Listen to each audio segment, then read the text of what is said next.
episode of Shawano News, your positive source in a crazy world.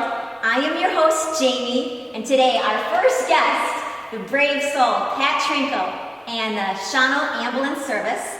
We're here today to get a little tour of the new place, so tell us where we are, Pat.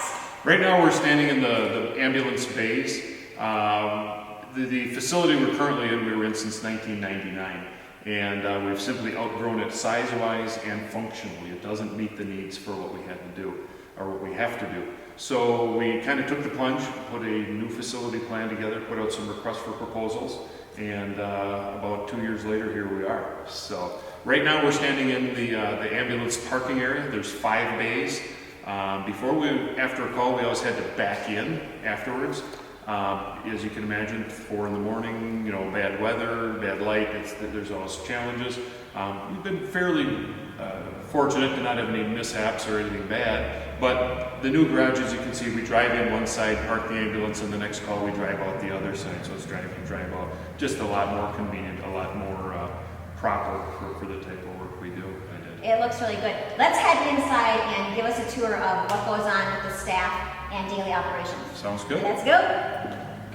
We are now in the supply room where the ambulance staff is going to come in and restock.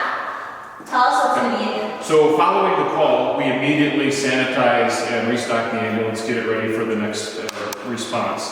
Sometimes that's hours, sometimes it's happening before we're done restocking. So it's a huge thing to right away. We'll say the call's not over until the ambulance is restocked and the reports are complete. So there's a little echo in here, but in about a week when we move the medics and the ambulances in, this will be completely full of supplies. There will be a secure vending machine for all of our medications and smaller supplies. It's all on a card lock system. Some of the more, protected medications will take 2 cards. You and your partner will both have to sign in to get those out. So it's all time stamped. Everything else will also be videoed because we have some sensitive stuff. Okay, just like school days, everyone gets their own locker? Currently now everybody's got a cubicle about 12 inches by 12 inches, and that's been something we've struggled with for a long time. We have to be in uniform, we have to have backup clothing, that kind of stuff in case you get messed up. So we actually expect larger lockers than the builders suggested. These are nice and deep. You can get full hanging uniforms, clothing. How many staff do you have? We have 27 people. 27 people, and everyone gets their own locker, little space. So we got a few extra, hoping for growth or preparing for growth if it should happen, which we think it will. So yeah, this is going to be a real nice addition or improvement from what we're used to. Show us where the staff, rests and waits for the calls. Okay, let's go. We are sitting in the staff commons of the new Shawano Ambulance building. It's kind of like a dorm or a social area. It's really, really awesome. Kitchen, supplies, fridge, lazy boys. Tell us about it. Again, this is where a lot of time is spent. We'll have big screen TV. There's also a monitor on the wall that'll behind you, Jaime, that'll show where all the ambulances are. That'll be on 24 hours a day. It's a big GPS system, so everybody knows where all their other crews are. We keep 3 crews here 24 hours a day. Yep. We don't do the bunkhouse or the group sleeping arrangements like a lot of departments do. Everybody here gets their own bedroom. So we have 8 bedrooms. Typically now we have 6 or possibly a 7th if we have a student or an extra person on duty. But right now generally 6 people are here 24 hours a day. We put in 8 bedrooms, again, for the future, so we have room to expand if we need to. So everybody has their own bedroom. It'll have a TV, alarm clock, a touch lamp. We did do some special things that we had in our previous station as well. When our pager goes off, this light comes on for 30 seconds. So they can kind of wake up, number 1. Number 2, helps you find your shoes, your light switch, everything else. And then that light will automatically go back off. That's really handy.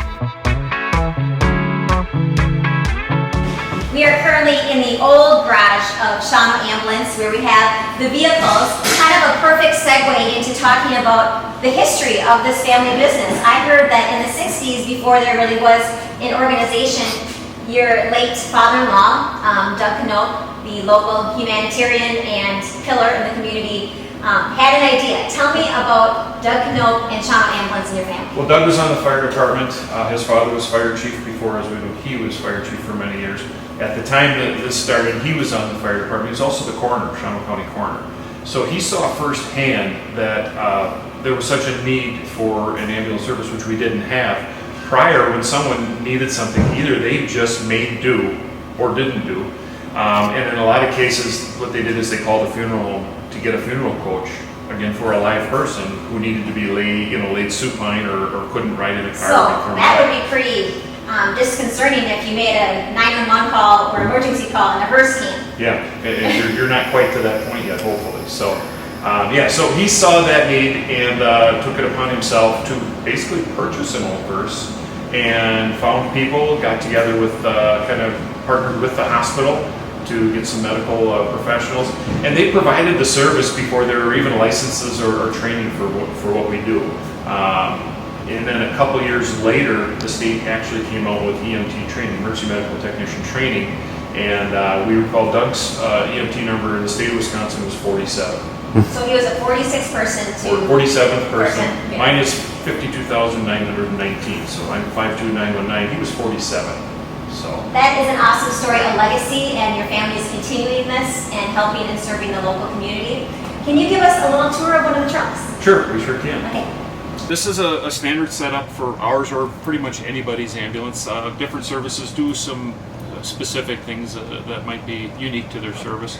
We try to keep our setup as similar, all 5 ambulances, as similar as we can. So no matter which one you get in, everything's pretty much in the same place. But times evolve. This truck is only about 6 months old that we're in, so its design is a little bit different from some of the others. So we do find some changes. I guess in conclusion, we wanted to say thank you to all the paramedics, all the EMTs.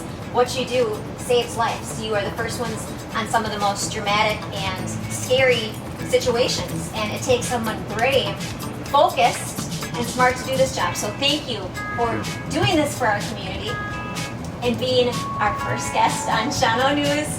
This is Jaime signing off for Shawano News. Keep living and loving in the 54166.